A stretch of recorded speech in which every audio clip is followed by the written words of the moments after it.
你们都开始上班了吗？上班必不可少的就是带便当了呀。今天做了4款折叠饭包，真的是很简单又好吃。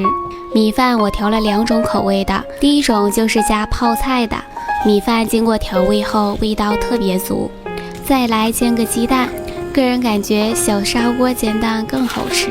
包海苔用粗的一面朝上，只要剪到1/4就可以了。米饭上放些黄萝卜。接下来就是饭团的经典搭配，火腿芝士鸡蛋沙拉。接下来这折叠1、2、3，包的时候尽量提前把鸡蛋上的油用厨房纸吸一下，保鲜膜包起来就可以带去上班了。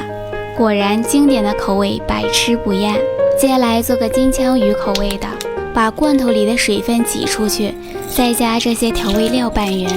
米饭上放了一些生菜，再放金枪鱼、鱼饼和芝士片，上面再挤一些番茄酱调味，这个做出来味道特别的香浓，满满的金枪鱼。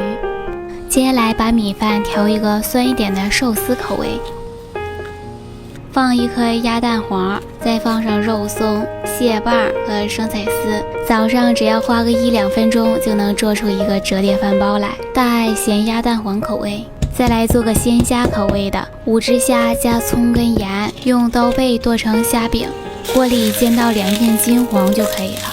不含淀粉的虾饼吃起来特别 Q 弹，再放一些鸡蛋丝。这个鲜虾口味的是不是特别实在？等着你们试试哦。